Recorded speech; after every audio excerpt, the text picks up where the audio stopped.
नमस्कार साथियों, मैं गोल्डी बरेजा। साथियों, जैसा कि आप सभी देख रहे हैं कि कोरोना की इस दूसरी लहर ने किस तरह से सब कुछ अस्त व्यस्त कर दिया है।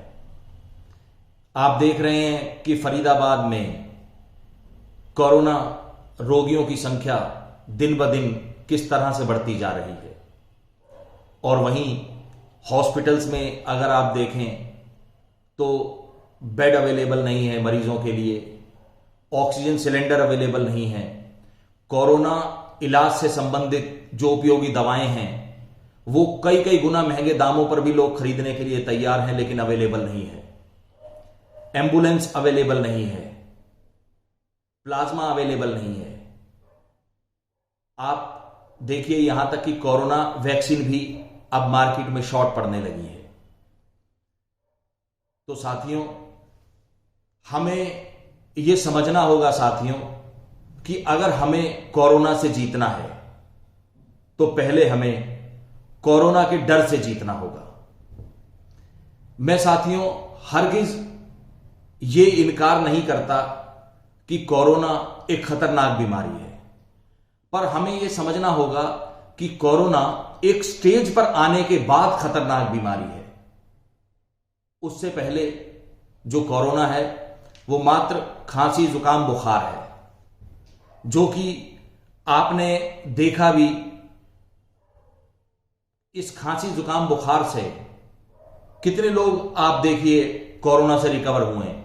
आप अगर रेशो उठाकर देखेंगे तो 99% लोग कोरोना से रिकवर हुए हैं और मात्र 1% लोगों की इसमें जान गई है।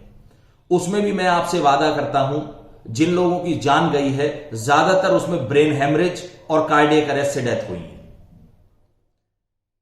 तो साथियों, हमें यह समझना होगा कि क्या कारण है। अब हम शहर में रहते हैं, हम शहरी आबादी में रहते हैं। अगर हम जहां रहते हैं हम उसके आसपास ही अगर देखेंगे, हम स्लम एरिया में चले जाएं या गांव में चले जाएं, तो वहां हम देखेंगे कि वहां पे जो कोरोना के केसेस हैं वो बहुत कम है, हमारे कंपैरिजन में बहुत कम है, और डेथ रेट तो शायद ना के बराबर है। अब साथियों, हो क्या रहा है कि किसी को बुखार हुआ या किसी को खांसी हुई, उन्होंने तुरंत जाकर कोविड का टेस्ट करवाया और उसमें रिपोर्ट आई पॉजिटिव। अब रिपोर्ट पॉजिटिव आने के बाद 50% मेंटली स्ट्रेस आदमी को हो जाता है कि हाय मुझे कोरोना हो गया। वो कोरोना जो अब तक मैं सुनता आ रहा था वो कोरोना मुझे हो गया। उसके बाद क्या होता है, पेशेंट अपने आप को आइसोलेट कर लेता है, या तो हॉस्पिटल में या घर पर। अब आइसोलेट होने के बाद जो पेशेंट होता है उसके पास अपना वक्त, अपना समय बिताने के लिए सिर्फ दो ही साथी उसके होते हैं, एक तो टीवी और दूसरा अपना मोबाइल फोन। अब वो जब टीवी चलाएगा तो टीवी पे उसको हर जगह सिर्फ कोरोना ही कोरोना नजर आता है। आप कोई भी न्यूज चैनल चला लें, कोरोना कोरोना कोरोना। और उसके बाद जब वो टीवी बंद करेगा और सोशल मीडिया चलाएगा तो सोशल मीडिया में भी कोरोना। कोरोना से ये हालात हो गए, इतने पेशेंट आए, इतनी मौतें हो गई, शमशान घाट में जगह नहीं है। तो साथियों, इससे क्या होता है कि 50% तो मेंटली स्ट्रेस आदमी को वैसे ही था, फिर वो आइसोलेट हुआ। आइसोलेट मतलब अकेला हो गया। अकेले होने के बाद 30% स्ट्रेस उसका और ज्यादा बढ़ गया, क्योंकि उसने जहां भी देखा वहां कोरोना। अब 80% स्ट्रेस माइंड में रखने के बाद एक अकेला आदमी, साथियों, ब्रेन हेमरेज क्यों नहीं होगा, कार्डियक अरेस्ट क्यों नहीं होगा, जब माइंड में इतना स्ट्रेस होगा। और साथियों, हम जानते हैं और सुनते पढ़ते भी आए हैं, और हम इस चीज के इस तमाम एग्जाम्पल्स भी हैं कि मन के हारे हार है और मन के जीते जीत। आपका दिमाग जैसा सोचने लगता है आपका शरीर वैसा होने लगता है।